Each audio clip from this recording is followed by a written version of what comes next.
I'm CK. Tonight we're doing a kit from Amazon. It's a mini piano kit. Fun project, fun time. VT07. I'll leave a link to the product page in the description of this video, of course. So we'll see how this goes together and see whether it's a fun time. Hope you enjoy the video. So here we are, and it starts off better than most kits from Amazon or eBay. It's a nice box with little over-inked letters, offset letters, which is nice. Again, mini piano kit, fun project, fun time. I forget how much I paid for this. I think it's between $20 or $30. I'll put an overlay on the screen when I edit this and tell you the price. Let's open the box up.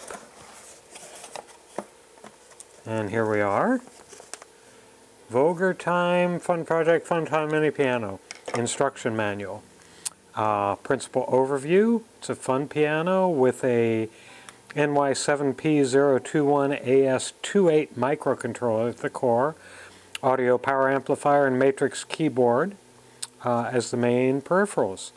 So it's the microcontroller has a built-in digital to analog converter function, which is nice. So describes how it works. Here's the component and parts list. Has a nice little schematic. If you can see the detail on this, I'll zoom in a little bit on this. Here's all the push buttons. Here are the keys. And then it looks like we've got tempo, switch, demo, pedal, cymbal, guitar, music box, bell, so it's got different timbres to go along with it. Here's the main audio processor, and here's the op amp to power the speaker. And then this is all very nice. Here's photos of all the components you're going to be putting on. Then the key instructions, and then how actually to solder it all together. So this looks pretty good, and while it's paper right here, they also indicate they also have a PDF version of it. You can email them to get that. So let's see what else is in the box. Now that we've got a good idea of what we're going to be working with here, it looks like a kind of fun kit.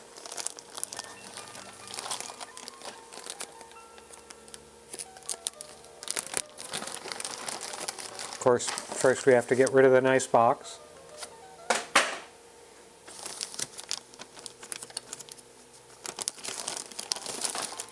Speaker, it's an okay speaker. It's not a great speaker. 8 ohm, 0.5 watt.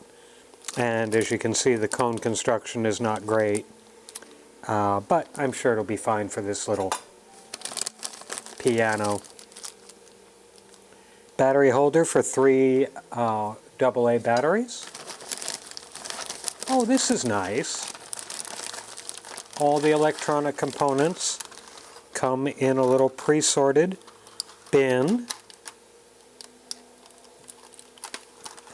which I hope I can open up without spilling all the components all over everywhere. So far, I'm liking this kit for professionalism and for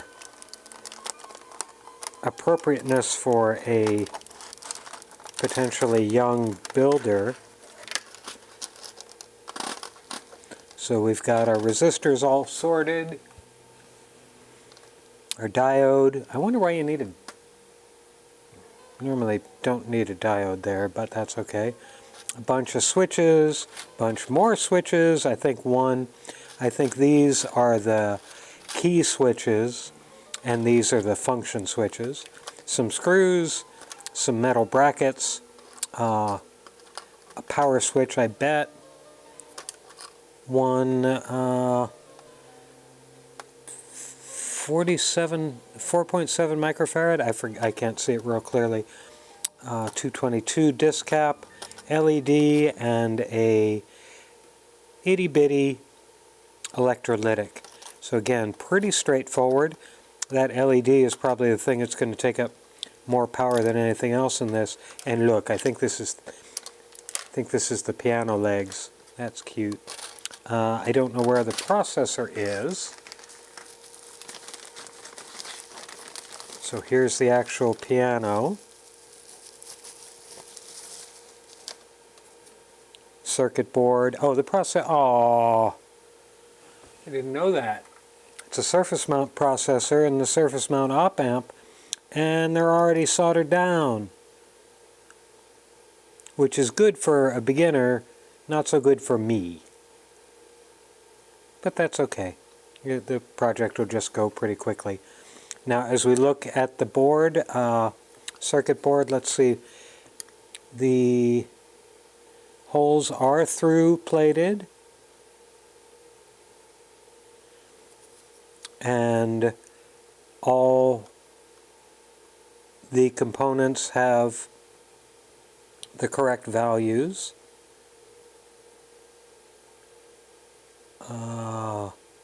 Except R7 because it's saying 0. And unless that means put a jumper in there, I don't know what they really mean. We'll have to figure that out. And all the switches, looks like a fun kit. And here are two more. R4 and R5 are also zeros. That typically means that you just put a jumper in there, but I'm not sure, I didn't see that in my quick glance of the instructions. So it looks like a good start. A nice kit, nice presentation, nice organization. I think a beginner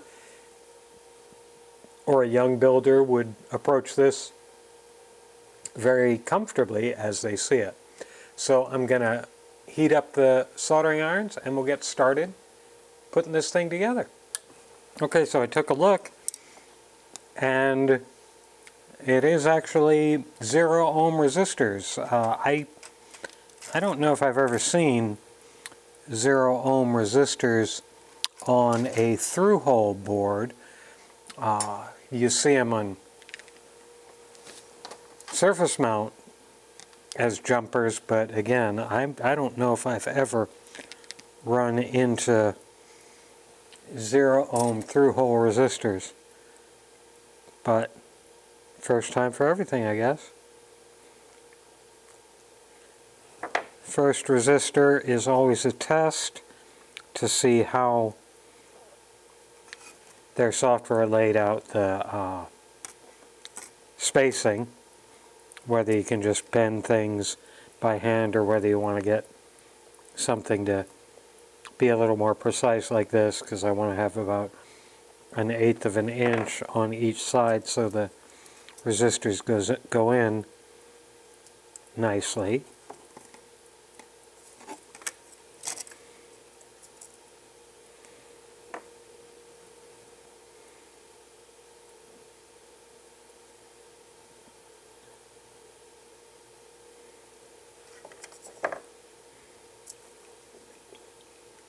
If any of you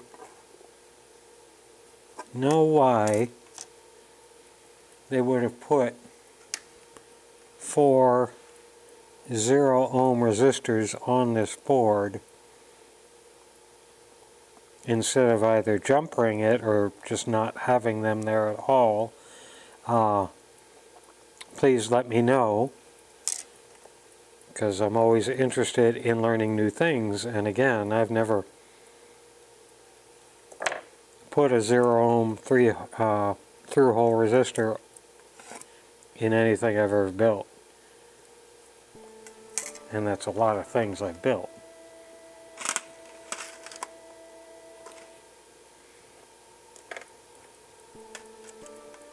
Okay, I'm gonna, as usual, speed up playback through resistor time and diode time, so going into fast motion.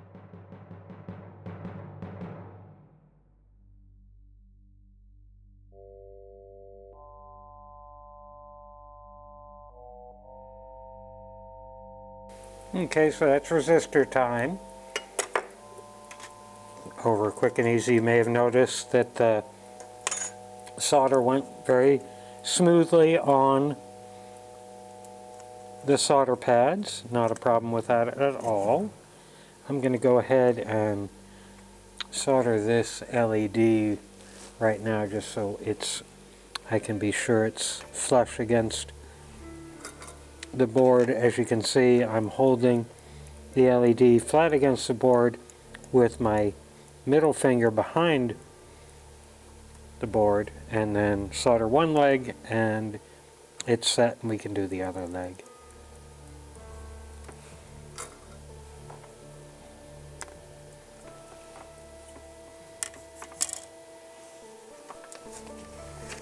Let's see what they say next. Then let's solder the electrolytic cap. Okay, we'll solder the electrolytic cap. And again, the instructions are very good about talking about polarity, both for the electrolytic and for the LED. It's funny, the holes are a little wide apart for a small cap like this, but so it won't sit flush on the board. It's up about a millimeter or two. Not bad, just the only thing I've seen not perfect on this board so far. This board is pretty good. Again, this looks like overall a good beginner kit. Now we put in the power switch, and they talk about how to orient it correctly. Let's see, install the self-switch K1. I don't know why they call it self-switch, probably bad translation software. Check the bottom of the switch, you'll see there's a gap under it, and there's a small white rectangle symbol on the PCB. Please make the notch side of the switch correspond to the white square. And they show you, they have a nice picture of what you're supposed to do too. And again, they say to email for PDF of the build instructions. I kind of don't like that, and I'm not going to do it because I don't need to start getting spammed by random people who I give my email address to. It's always better to include, as most kits out of China do, a QR code to a PDF stored online somewhere. I don't know why this leg isn't taking solder.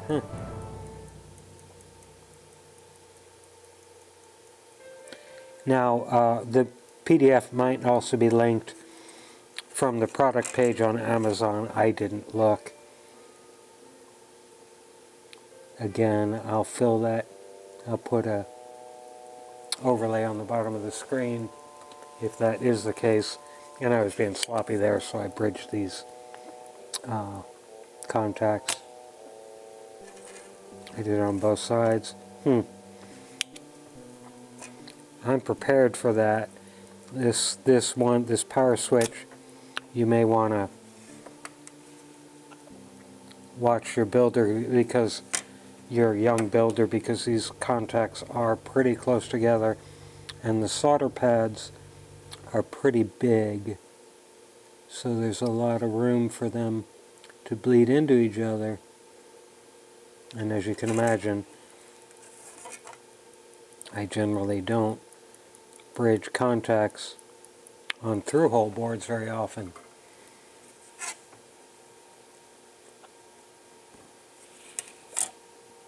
Okay, next we're going to do all the keys, and I'll probably go into fast replay after I do this. So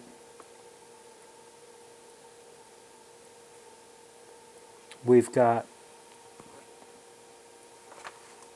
15 white keys, 12 black keys, and 12 red keys. So let's take a look at some of them. There's white keys and red keys, little tack switches, and then the black keys are about, they have the taller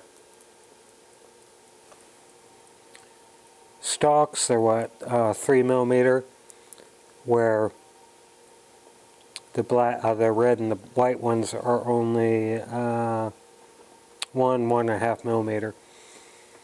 Now, one thing, if you're a musician, you'll notice on this keyboard there are no sharps or flats. C3, D3, E3, F3, G3, A3, B3, C4, and so on. So you're not going to be able to play a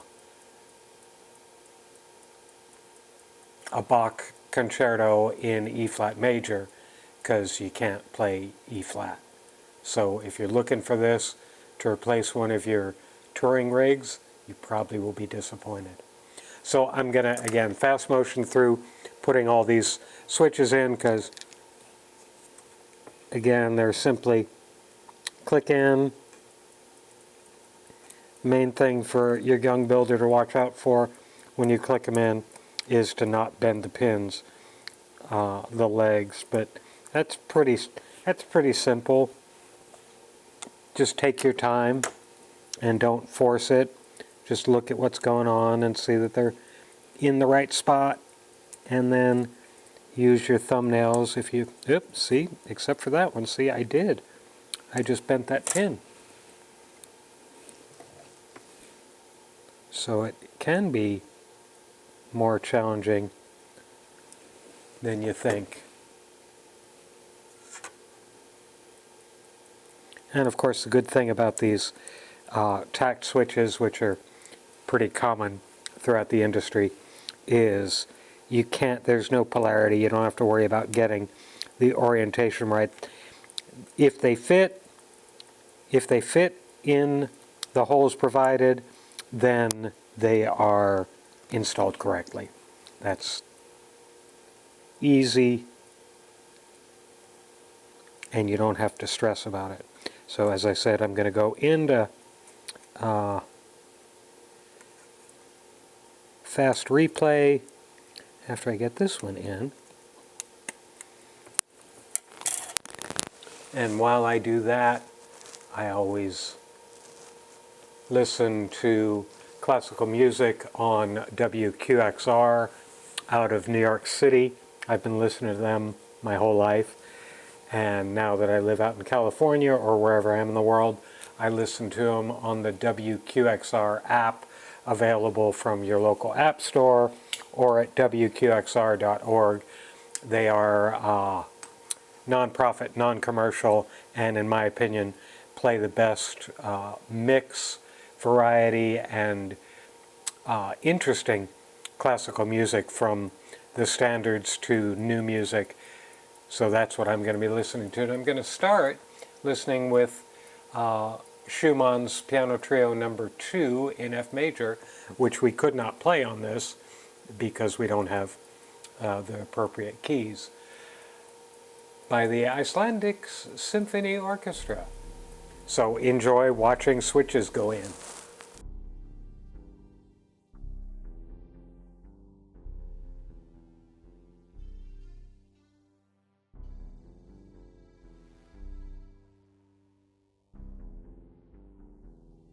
And there's all the buttons. I think I got a couple of them kind of cattywampus, but that's okay. Again, easy to do, good. I'm going to zoom the camera back out. Good practice for a beginning builder. Oh, by the way, the Schumann piece was good except for the cellist. The cellist was not good. So now we're going to put the caps on the board.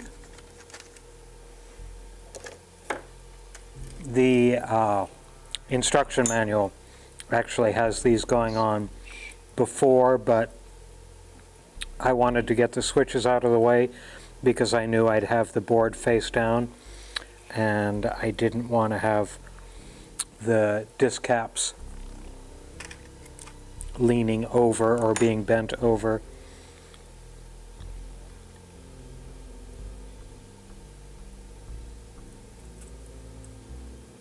By being laid flat. And I can avoid that if I'm doing just a couple at a time. Only thing that a youngster may want to be cautious of here is like on this cap and these resistors, you're close to the IC, and two things can potentially happen. You could potentially get your iron too close and weaken the solder on the surface mount legs, or even pull it off or dislodge one of the pins. The other thing is the back of your iron might contain some solder that could drip over or brush against the surface mount components, potentially bridging them. So just be careful. Have your youngster be careful. Okay, now we're going to do the speaker.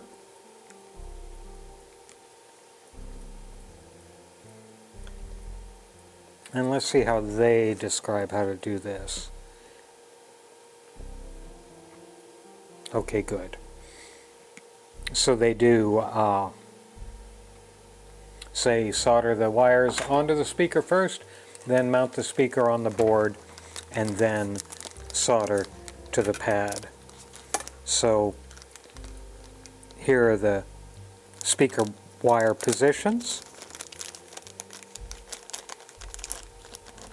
And this, there's a washer in here. Wonder why there's a washer in there. I don't see any place for a washer anywhere. So we'll just set that aside. Again, most, if not all, of the kits I've ever built from China have a couple of extra parts in them. I don't know why, but they do.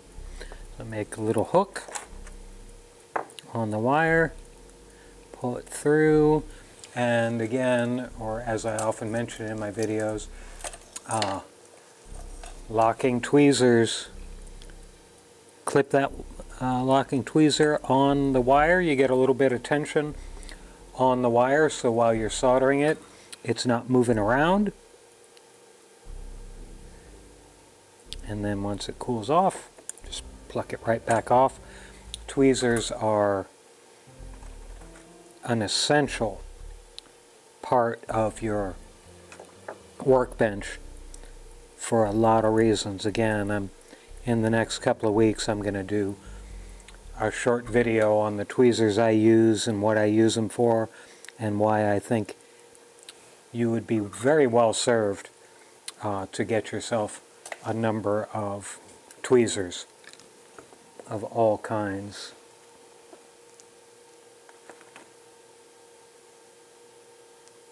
Okay, so the speaker mounting is actually pretty heavy duty for a kit like this, and I'm going to dump it out of here and into here so I can manipulate these a little better. And this is recyclable plastic, so it's not the end of the world. Now what we're going to do is we're going to put the speaker about here, and then we're going to take this bracket, I mean golly, an actual metal bracket, put the screw through there. I'm just going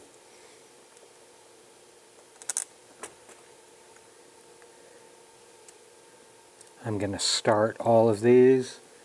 You may want to have your young builder do this also. It's a little easier than fighting with trying to get one position. And then I dropped the piece.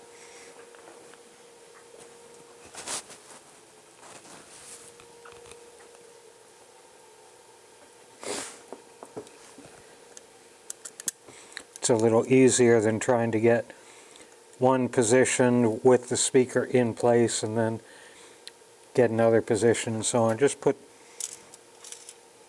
the bracket on with a screw loosely. The other thing that we are doing here is we're making sure we're only using the holes for the speaker, because right next to it is, I'll show you here in a second once I get this bracket started.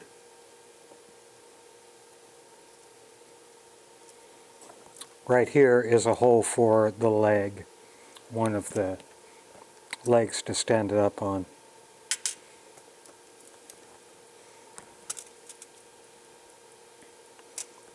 We have extra screws, it looks like. What the? There seems to be a lot of extra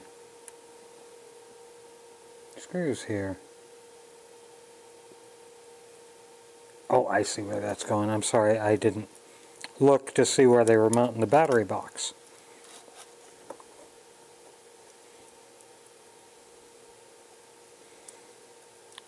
So, all the brackets and screws are on. Make sure, check with your youngster, tell him to stop for a second, and make sure the lip of the brackets are facing the right way, so they'll trap the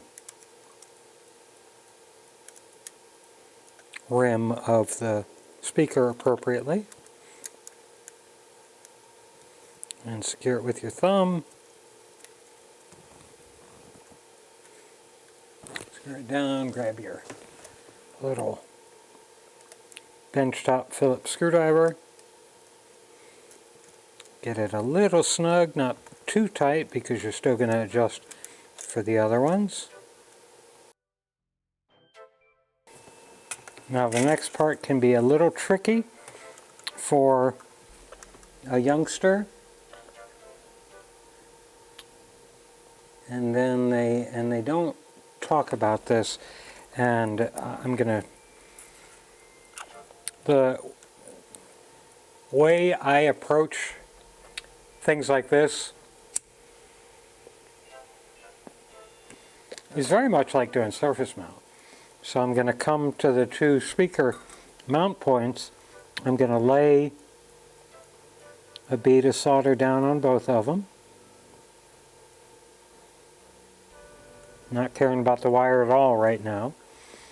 And then I'm going to take the wire, bring it over on top of that little pad of solder, put my iron on it,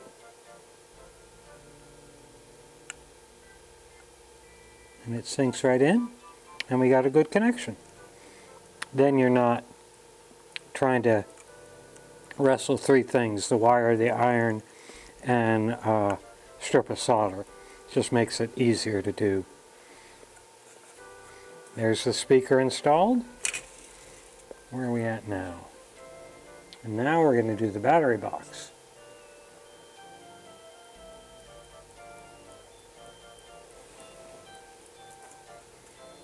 And the battery box goes like so, okay?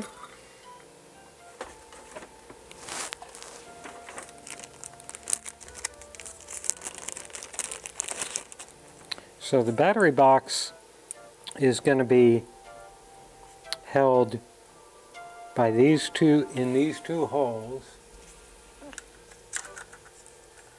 and they recommend you go like this. Let me see if those wires go all the way. See, I'm not sure that's the right way to do it, because these wires are kind of short that way. No, I don't like that. I think we want to go this way. In fact, I'm going to go this way. And we'll do the same thing again. Make a little pool of solder on the positive, pool of solder on the negative.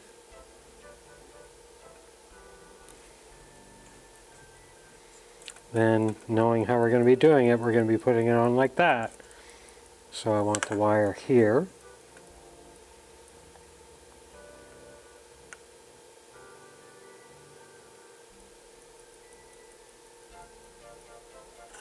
That's the positive.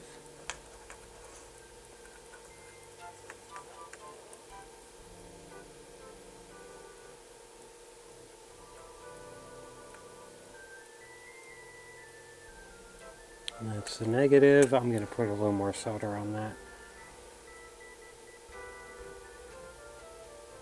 Oops, and I let it get loose because I'm an idiot. So we'll just do it again.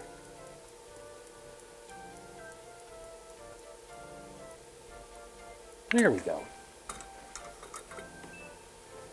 Now there are two spacers to go on the screws that go through here.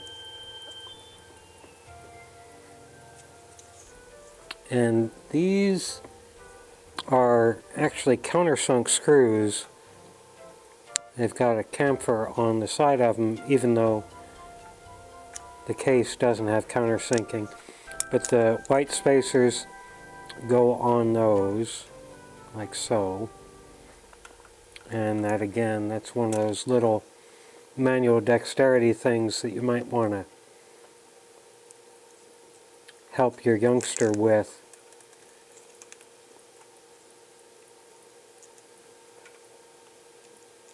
Because you want to actually take the piano board like so, use two fingers to push, then you can put the nuts on the screws.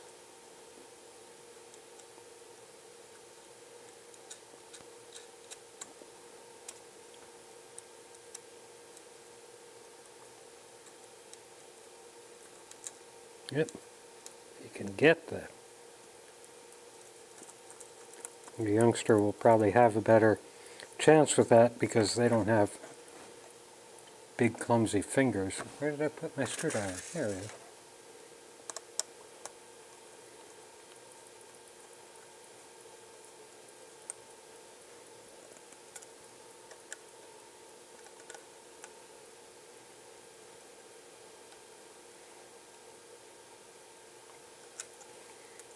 Now the final bit, we'll put our piano legs on. By the way, these plastic legs are pre-threaded, which is nice.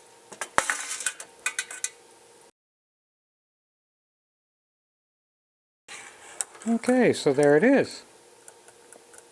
We got all our buttons. Got everything set up. So I'm going to go chase down 3 AA batteries and we'll turn this thing on. And we're ready for powering up. And I'm going to move the microphone closer to the speaker. So here we go. Okay, the LED comes on, which is always a good thing. Let me try a middle C. Well, that's not bad. It's got an actual envelope in it. You can hear a little attack. A little bit of sustain and then a good long decay.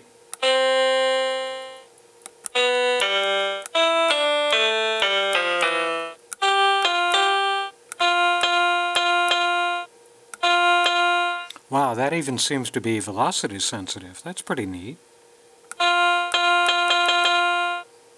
Okay, turn volume up a little bit.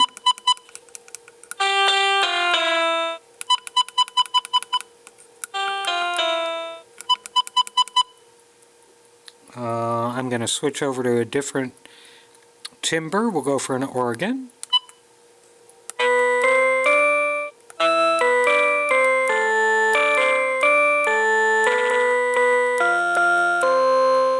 Well, that sounds pretty neat. Violin. Not so neat. Trumpet.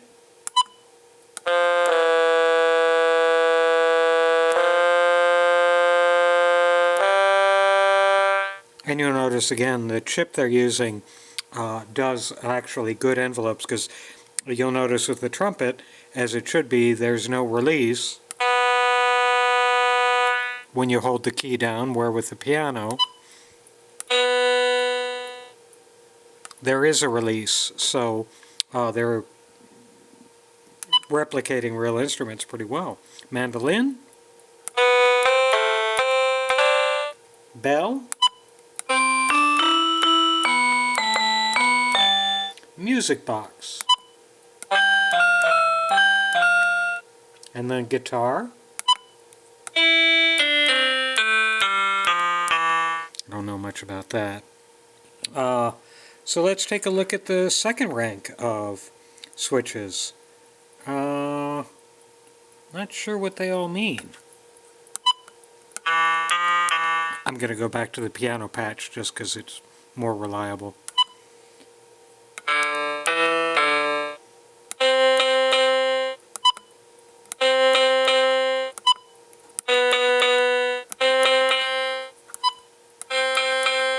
Don't know what that one does. Let's try this one. BD. Oh, it's bass drum. Next one, SD, is snare drum. And then this must be a pedal drum. Or a hi-hat. Here's cymbal. I still don't know what the switch 16 does. Let me take a look at the instructions. Switch 16 is responsible for adjusting the rhythm of these other switches. Huh. Okay.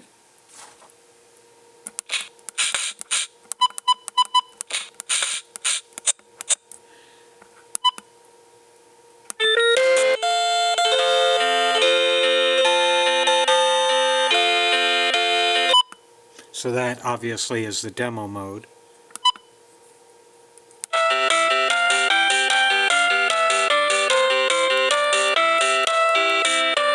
I'm adjusting the tempo.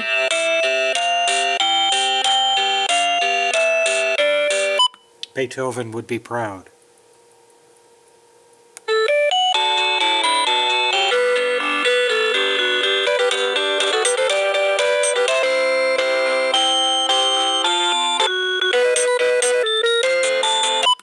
So that's pretty neat. So let's do one other thing. I want to see what this does. I'm going to, because it's got a little recorder here.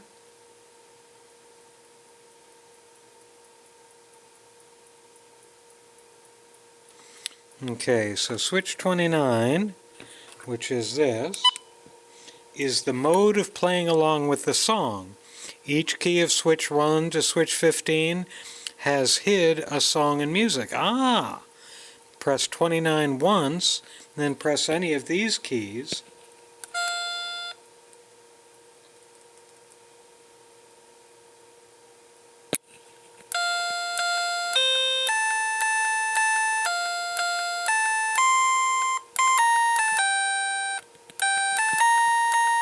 So it steps, each one of these keys has a song assigned to it, and when you do what I was doing, you can step through the song. That's pretty neat. Okay, now we're going to go ahead and stop, stop, stop. You'll notice that it's beeping to confirm every switch press. While some people could find that annoying and the sound is a little grating, I'd rather have it do that than you not know what's going on. So we're going to record some stuff.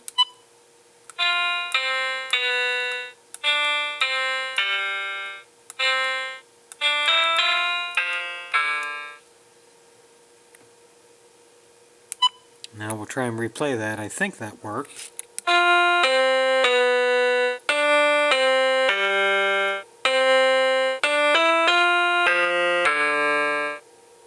And you may notice there, it actually recorded, it didn't just record notes at a fixed length or fixed position. It's actually recording how long I'm holding the key as well as the interval between keys. That's pretty neat. I'm going to switch to the organ patch and we'll try that.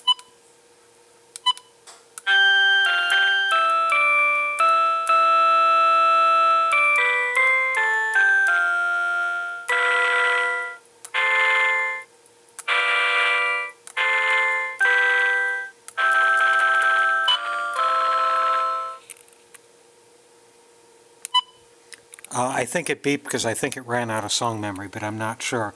The other thing you might have noticed there is it's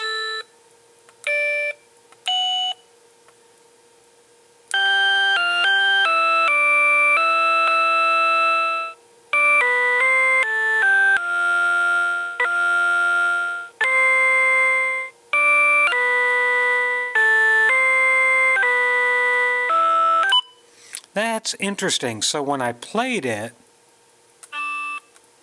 when I did the recording, it sounds multi-timbral, but when you play it back, it doesn't play it multi-timbrally. It plays each individual note. Could be very short, but it does. That's interesting.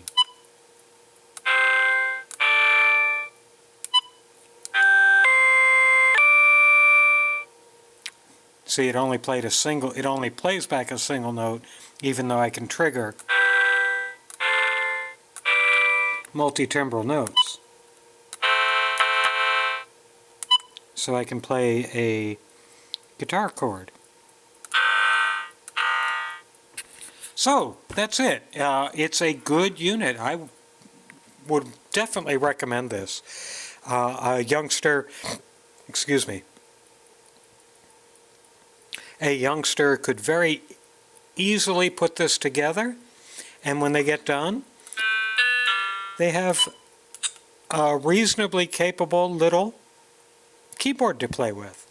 The instructions need some tweaking for English language. You may have to